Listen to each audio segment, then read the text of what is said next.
I try to maximize the window, and the next thing you know, you're gone. So I'm done trying to touch buttons the rest of this thing. Sorry about that. Oh, that's all right. That's perfect. So where did I leave off? So I had asked you because I'm always talking with affiliates on what we can do better, how we can help, and I'd ask you, and it created a great dialogue on your part. I'd ask you, what can we do better, or what can we do different? And you kind of went back to the beginning of when you first started changing gears a little bit with supplements, and you started pointing out some of the mistakes that you made. I'm hoping that we can kind of dive into those a little bit. What mistakes did you make after the first initial push? And then how can we focus on those things during the retail and anything else that I'm missing? Yeah. So I think the one thing that we did that I wish, that we made better now, but we did in the beginning is we started strong and then didn't stay consistent with marketing of supplements and changing initiatives and spicing things up. It was just, all right, guys, we have supplements, and then it was great, and then it kind of just peaked and then it valleyed. And really, I think due to our just focus on this being a revenue stream for us and really applying time and effort to it just as much as we would getting new members. I think people overlook, not people, I think I did for a big period of time, is just that, selling an extra 30 or 40, jugs of protein a month is a game changer in your business for most people. And I think what we do is we put it up there and we hope that everybody is going to just get interested because it's up on a shelf. But in reality, it takes constant education, a constant system. And also too, with new people that come in, if they miss that initial, sampling or beginning, they have no idea what all this stuff is. And so I was really disappointed in us, or in me at first, where it was like, man, we did this, we took this on, and we did a crappy job. And so we put a bunch of new things in place, and I've talked to a bunch of different other gym owners about this, and I think I've come down to some good key things that we're going to start doing, or have been doing, and are going to continue to do. Cool. And that's it's not just, it falls back on me too. So if I can help people, like if I could go back in time and in 6 months say, okay, Angelo, here's the mistakes that you'll probably make, because a lot of people do, and we can preemptively kind of have that talk, that'll help. That's something I can do a better job at. So not only for everybody that's listening to this, but future people that are onboarding, I'm hoping that, like, where are the holes? Like you said, you're spicing things up. What are you doing?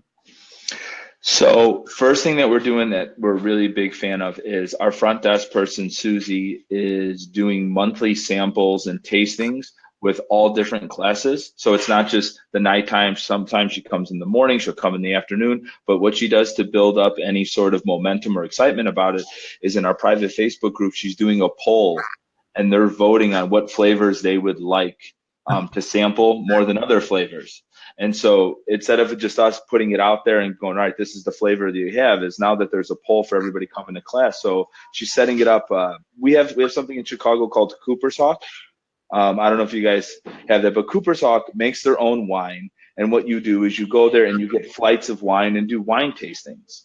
Oh, and so we're trying to make it where you come and do a protein tasting based off like the ones that you want. And it makes it a lot more fun. And she's up there just shaking the protein and doing that. Very cool. And what's fun is even the ones that get downvoted, like, by making it part of your community and kind of gelling the members in with the coaches and having them be part of that decision process. I'll be curious to see if they start engaging other members, like, hey, I'm pissed because my flavor didn't get voted up last time, so help me out. So they kind of start recruiting people in. So that may be kind of fun to watch. Be an interesting dynamic. Yeah, and also too, they're not taken by surprise that she's here. Right. So they're already putting that 5 extra minutes after class into their day, instead of just like, oh, I have to leave. No, they knew that she was coming. She's going to be there. And if anybody orders protein that day or buys what we have in stock that day, we give them a free shaker bottle. It's just a little perk that, okay, cool, you want to buy it now, great, you get this, and there you go. Right, you just a little bit of margin, and then you've got a walking billboard every time somebody takes a sip. Yeah, for sure. And the shaker bottles have our logos on them. Why wouldn't we want people out there drinking them? Right. It's all a win. So that's definitely something that's helped greatly. The next thing is as part of our onboarding, Every day there's different education. And on day 3 of our onboarding, it's a full supplement briefing, tasting. We go over supplements, and we also give samples that day to the person to get them understand it. We do the tasting right where we sell supplements. We show them how they could buy them, and we walk them through this, and not in a very aggressive manner, but more just an informational manner. Like, hey, you've probably walked past the lobby every time you walked in here and saw this big shelf of stuff and probably wondered what it is. We go over why we carry Driven and why we don't carry other products, and what happens to a lot of uneducated consumers when they go to like GNC or things like that. They wind up walking out with a card and a bunch of tub of stuff that they don't understand. And so we make it more of a prescriptive sense, and people really seem to like that. And it just builds that habit early on in their journey, so they're not thinking about it later. It's already a part of their game. Well, and that ties into what you said earlier of, the people, let's say 6 months ago, you get started and you start blasting out, hey, we're doing these supplements, and you're promoting it everywhere. I mean, you covered it perfect. Like the people who signed up between now and a week after that, they've seen these people drinking shakes, and they don't, I mean, that ties so nice into your onboarding. Now they're preemptively told, like, this is what you're going to see around the gym. This is why people are taking it. And having that prescriptive model, I've been having that talk a lot with affiliates. Like, they get frustrated because members go to a local retailer or online and they buy whatever somebody says, like, hey, buy this. But they can't really get pissed if their members are buying the wrong thing, because there's a void of information. So in that vacuum, a member is going to read about marketing, or their best friend's going to tell them about this whatever new diet or this new product that's the latest and greatest. You guys know what their life cycle is going to be, so you can introduce a product when it's needed or when you feel it can benefit the athlete. So not understanding that and being intentional with it, like, people can't get pissed when their members are buying the wrong thing if the owners and the coaches aren't telling people, like, here's what we feel you should take. And if it's not Driven, if it's something else, like, fill that void, start educating your members so they are buying the right thing. Mm-hmm. Yeah, I think it's up to us to educate them on how to do push-ups. It's up to us to educate how they eat, and it's up to us to educate how they supplement. It's just our job. Right.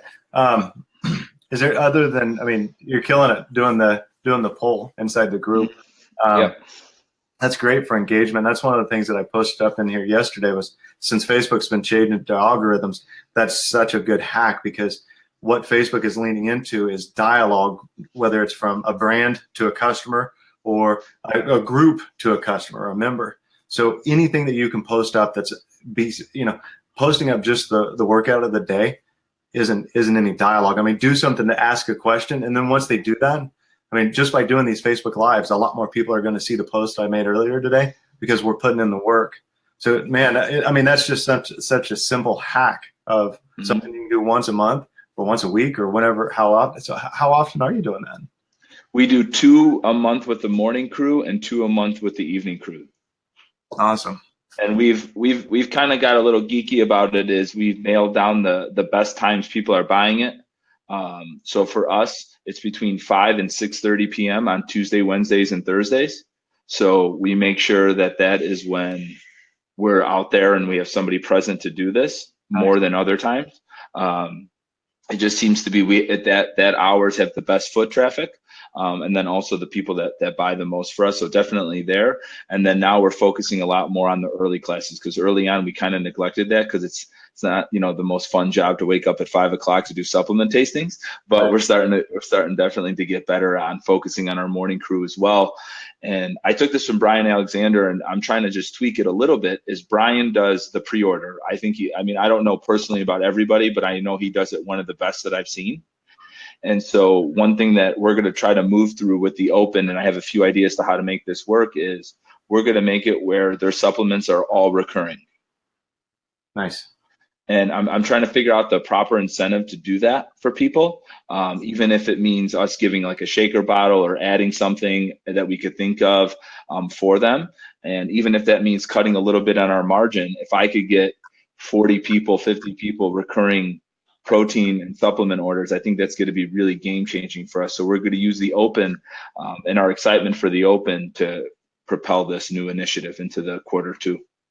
let's change gears a little bit, because now we may be able to get tactical as far as what you're going to do and some things that we may be able to bring to the table. So the pre-sale, you're right. I mean, Brian Alexander has taught me a ton. So is Matt from Forever Fierce. I'm grateful for both of those guys. So what we did, and you guys have a copy of it. I don't know if it's been used at all, but from Brian Alexander's pre-order, we made a Google sheet that, or a Google form that has all of our products. The member can enter their information, their name, email address, and then it populates a sheet. So you can send the form to members, say, hey, fill this out.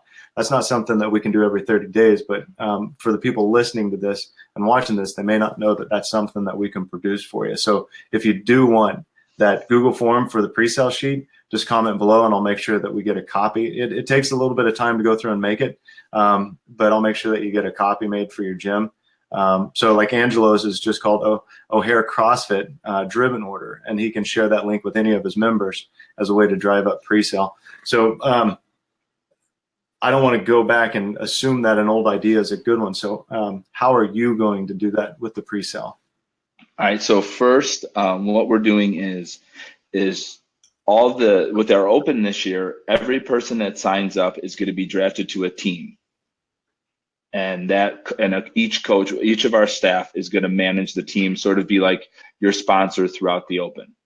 Nice. Okay.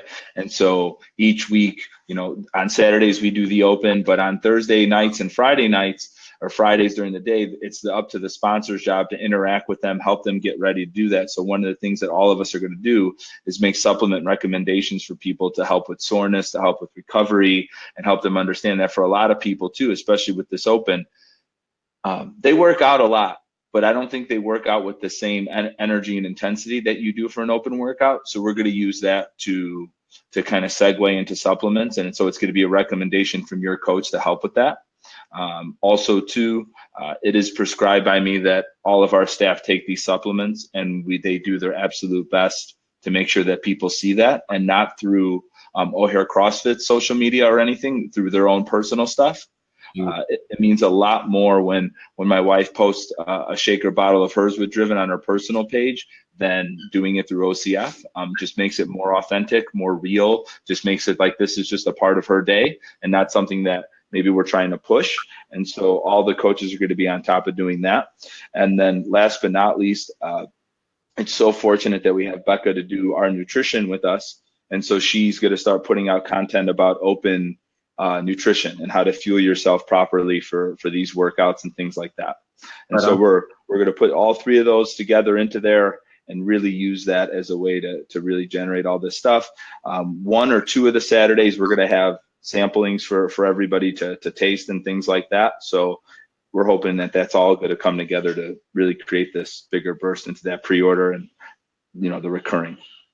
Cool. Well, we may have to jam after we get done talking, so we can recircle back and talk about that pre-sale sheet. Yep. That form may be something that you guys can just absolutely dominate with.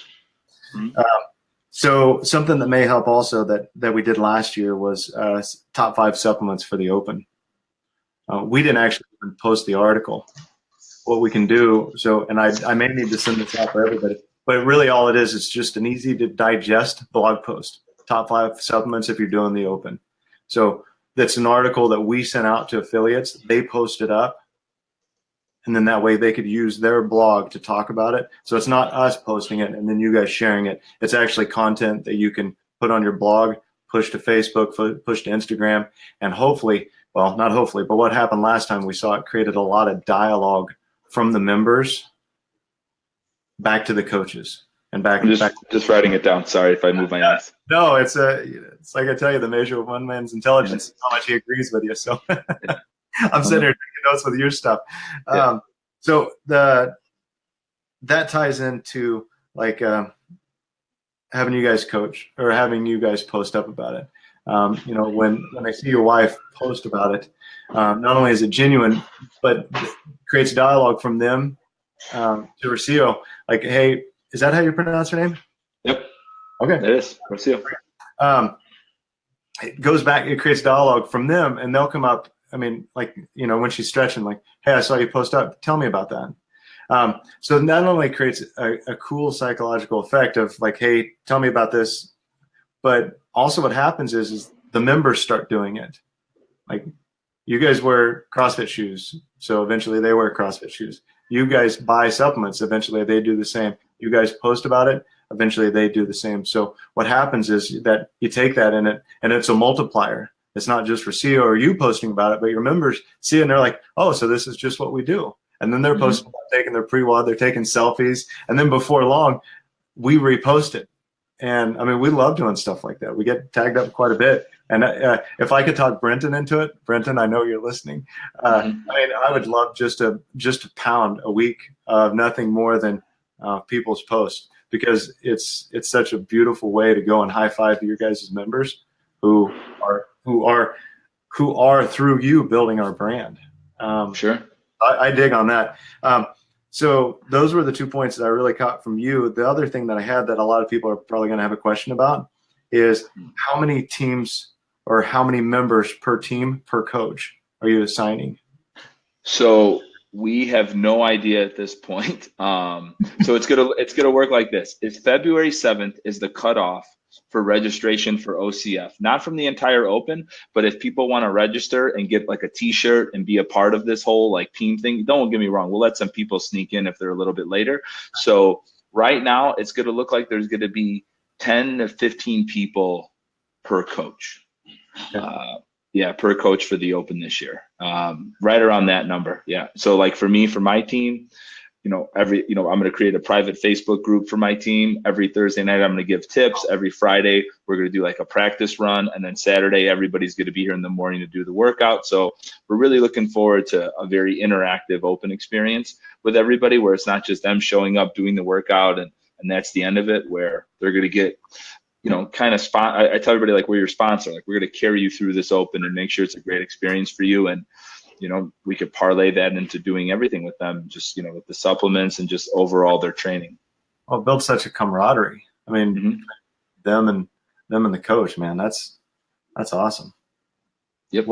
Well done, dude. Yeah, you know what? That totally was Becca's idea. I'm not taking any credit for it. Yeah, she killed it. Congratulations, Becca. Good job. Yeah, she thinks of these great ideas, and we're going to do that. But just really quick, back to what you said, because what we were talking about, the coaches posting and everything like that.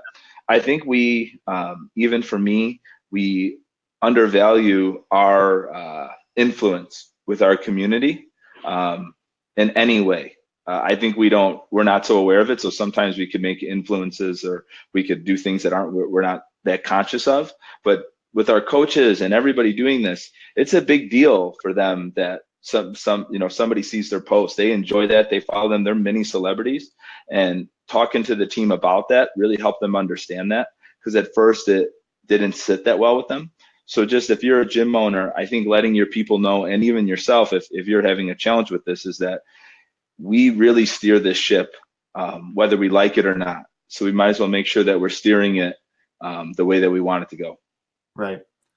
Dig into that for just a second. Give the reasoning that some of the coaches weren't comfortable with it at first. Let's flesh that out. Sure. So the first thing is the coaches didn't think it was a big deal. They didn't think it was a big deal. And I just really let them know that people follow them as much as they follow the gym, and follow their Instagram stories and their videos. And when they're posting lifts, they're motivated by them walking the walk with them. Right. So that was by far just helping them wrap their head around that. And the other thing too is sometimes, it could seem like, oh, this is like another thing to do and doing all that stuff. And I just let the coaches know that, our job, as much as we would like it to be, we coach classes and we slide off our dinosaur like Fred Flintstone, it's really not like that. And we're done with the day. And so we, as a coach, we're an influencer, and we matter to these people and they matter to us. And so doing a little extra things like that really go the extra mile with them. And that could be, as much as it is about supplements, it could be just about them doing something positive, recovery, a rest day, anything like that. So them doing it and showing it to people makes it more acceptable. And I just want them to understand it. Very cool. Man, I think that covers it. This was great. Yeah. Seriously, I'm grateful, man. Thank you. No, I'm glad. I really, I really hope that gyms take advantage of this supplements and understanding what it really makes a difference in their gym. Especially for where we're at with the gym is we're not, for gyms that aren't poised to make huge growth anymore, or even this year, like, for us, 10%, it's a very mild number to compare what it used to be, right? When I was at 50 members, I was like, let's take it to 150 this year. But for us, it's 8 to 10% of growth. And then when you're looking at the business, so if you can't grow in width, you have to grow in depth. And supplements are one of the ways that we could grow in depth. And it's a very natural progression for people's journeys. As far as services or add-ons and things like that, what I love about it is if you look at what you could add on for somebody, personal training or nutrition coaching or anything like that, supplements are a perfect gap to get them to there because of the price point. So most nutrition services are $125 to $150 a month for personal training and all that stuff. If they're only doing one session a week, that's still around $200 to $250 a month. And that could be a lot to ask for a client in their journey.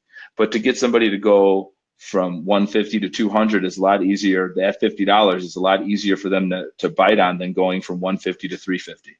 Right.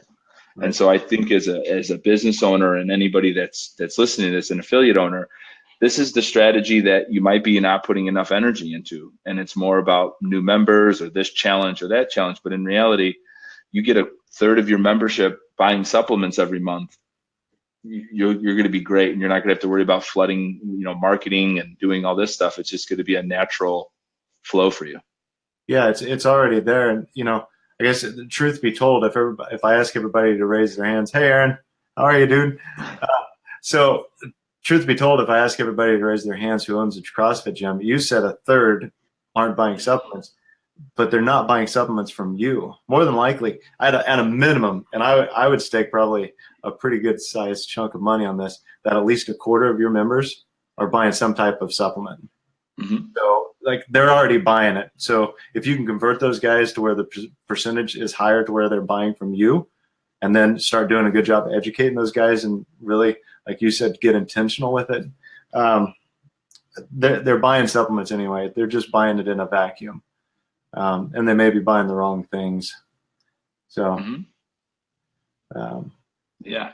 So that's something I know that I need to remind myself to keep putting energy in, and I highly doubt that I'm not the only one. So if there's anything, just as much as you're concentrated on that membership number and revenue and all, I mean, this is a driver of all those things. Right. Awesome. I don't have anything else to add, Angelo. That covered everything, and I think we covered a lot in a short period of time. Anything else you want to say? No, thank you for having me. If there's any questions from anybody, please feel free to message me via Facebook. I'm happy to check anything and help you guys with it. And if I could be a resource for you, Jason, or any of your clients, it's my pleasure. All right. Sounds good. Well, everybody who joined us, thank you. I hope you get some value from this. Angelo, man, thank you. It's a pleasure to see you. It's way too long between the talks as well as being in person. So hopefully soon we can change that. Absolutely, brother. Thank you. Take care. Bye-bye.